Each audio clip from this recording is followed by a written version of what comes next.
হয় নমস্কাৰ। বৰ্তমান মই উপস্থিত আছো ডিব্ৰুগড় জিলাৰ খোৱাং আঞ্চলিক বন বিষয়া কাৰ্যালয়ত আৰু ইয়াতে আজি চলি আছে হাতীৰ সাৰ্ভে। ইয়াত উপস্থিত হৈছে কেন্দ্ৰীয় বন বিভাগৰ প্ৰতিনিধি আৰু খোৱাং আঞ্চলিক বন বিষয়াসকল আছে, লগতে আছে চিকিৎসকৰ এটি দল আৰু অসম বন বিভাগৰ প্ৰতিনিধিসকল ইয়াত উপস্থিত আছে। তেওঁলোক সমগ্ৰ দেশৰ লগতে অসমতো যোৱা জুন মাহতে আৰম্ভ কৰিছে হাতীৰ সাৰ্ভে আৰু এই সাৰ্ভে সময়তে তেওঁলোক হাতীৰ DNA সংগ্ৰহ কৰাৰ লগতে হাতীৰ সকলো তথ্য পাতিও সংগ্ৰহ কৰিছে।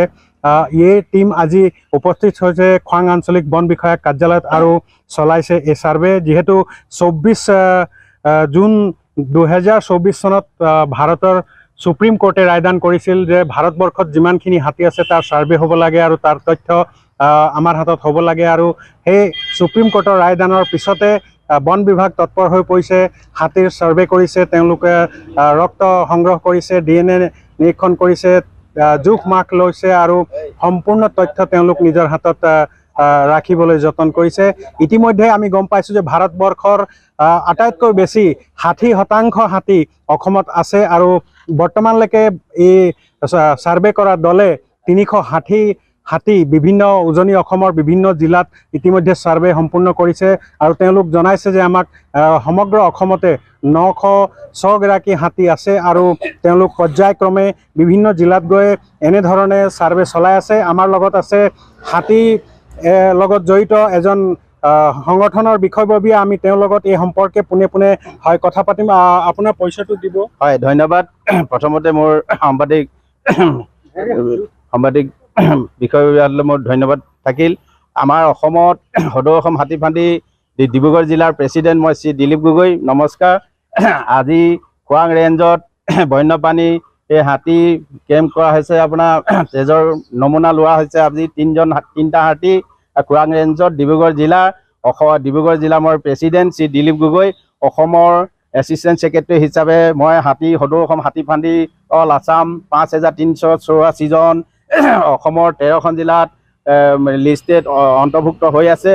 আগতে ইয়াৰ চেণ্ট্ৰেল চৰকাৰে আপোনাৰ 170 জন লখিমপুৰ জিলাত এককালীন সাহায্য 3 লাখকৈ পইচা দিলে। অসম চৰকাৰে অসমৰ মুখ্যমন্ত্ৰী মাননীয় শ্ৰীযুত তৰুণ গগৈদেৱ তেখেতৰ দিনতে দুকঠাকৈ মাটি দিছিল আৰু এটাৰ পকী ঘৰ 48,500 তেখেতৰ দিনতে খুলি দিছিল। গতিকে মই অসম চৰকাৰক এই আজি হাতী খোৱাং ৰেঞ্জৰ পৰাই জনাওঁ যে ডিব্ৰুগড় জিলাৰ পৰা যে অসমত সদৌ অসম হাতী ফান্দি মাউত ফান্দি ঘাঁহি যোগালীসকলৰ তালিকা 5384 জন অসমৰ পৰা চেণ্ট্ৰেল চৰকাৰলৈ খুব সোনকালে লিষ্টখন পাছ কৰাই দিব বুলি মোৰ বিশ্বাস, তেখেতলোকক অনুৰোধ কৰিছোঁ। গতিকে চেণ্ট্ৰেল চৰকাৰৰ পৰা আমাৰ 5384 জন অসমৰ হাতী মাউত ফান্দি ঘাঁহি যোগালীসকলক তালিকাখন খুব সোনকালে গুনাইছে।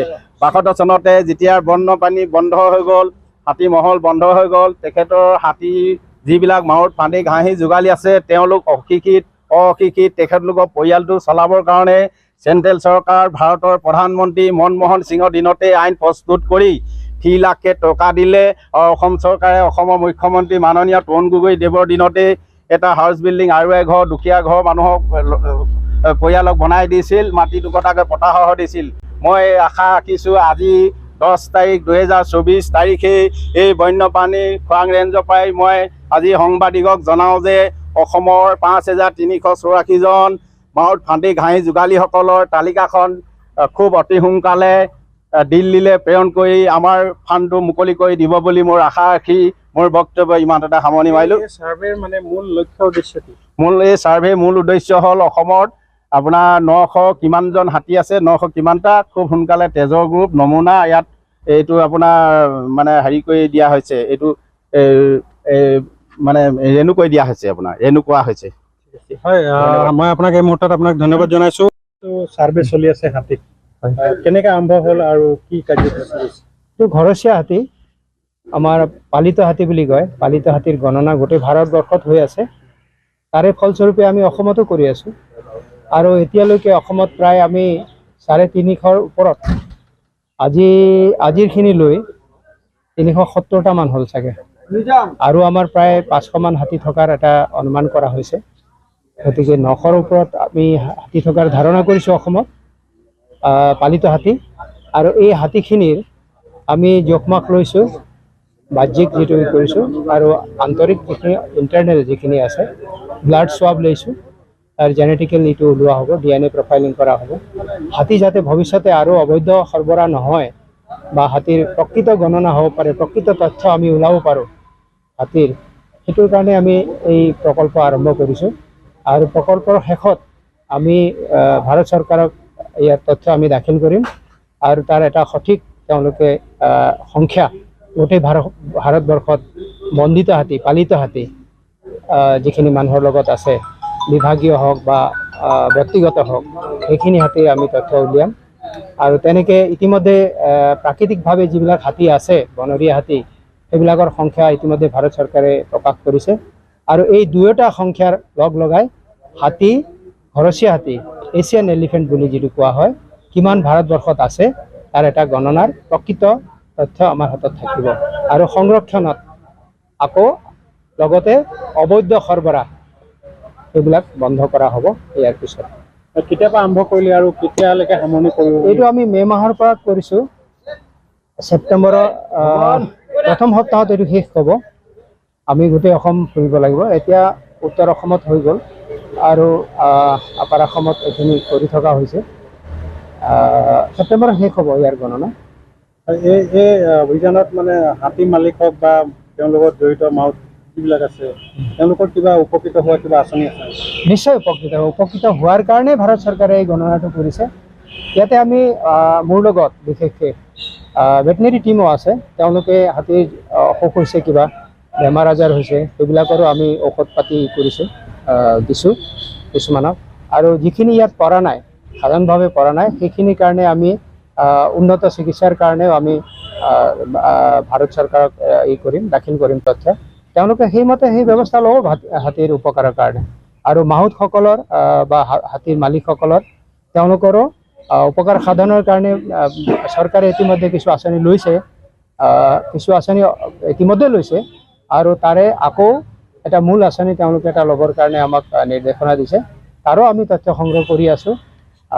হাতী, মাহুত, পাণ্ডি, ঘাঁহি, যোগালী সন্থা এটা আছে, তেওঁলোকে সেই হাতীৰ মালিকখিনিৰ তথ্য আমাক যোগান ধৰিব। তাৰপিছত আমি সেইখিনি ভাৰত চৰকাৰক প্ৰেৰণ কৰিম। এই গণনাৰ প্ৰক্ৰিয়াত মানে কোন কোন ডিপাৰ্টমেণ্ট বা কোন কোন লোক জড়িত হৈছে? এই গণনা প্ৰক্ৰিয়াত ভাৰত চৰকাৰৰ প্ৰকল্প, বন মন্ত্ৰণালয়, তাৰে অসমৰ বন বিভাগেও সহযোগ কৰিছোঁ। তাতে আমাৰ ভেটেনেৰী টীম আছে, এক্সপাৰ্ট ডক্টৰ, ছিনিয়ৰ ডক্টৰ আছে আমাৰ ডক্টৰ শিৱাজী বৰুৱা ছাৰ আৰু ডক্টৰ সমৰজ্যোতি বড়ো, তেখেতসকলে সহযোগ কৰি আছে। আৰু কিছুমান ডক্টৰো আছে, তেওঁলোক আজি নাই মোৰ লগত। তেনেকৈ আমি হাতীৰ চিকিৎসাও ইয়াত দিয়া হৈছে, কৰা হৈছে। বিষয়ববীয়া আৰু তেওঁ আমাক জানিবলৈ দিয়ে যে এই ছাৰ্ভেটো যিহেতু ছুপ্ৰিম কোৰ্টৰ নিৰ্দেশতহে সমগ্ৰ ভাৰতবৰ্ষত অনুষ্ঠিত কৰা হৈছে সমান্তৰালকৈ, বৰ্তমান অসমৰ এই খোৱাং আঞ্চলিক বন বিষয়া কাৰ্যালয়ত আজি এই হাতীৰ ছাৰ্ভে কৰা হ'ল আৰু হাতীৰ বিভিন্ন নমুনা সংগ্ৰহ কৰি তেওঁলোক তথ্য সংগ্ৰহ কৰে। ভিডিঅ' জাৰ্নেলিষ্ট নিদান পৰ্তিৰ সৈতে ৰাজু মিশ্ৰা, এনি ভাৰত 24 মৰাণ। এনি ভাৰত 24ৰ প্ৰথম প্ৰয়াস, জুবিন গাৰ্গৰ গীতৰ প্ৰতিযোগিতা। জুবিনৰ গানে কি আনে?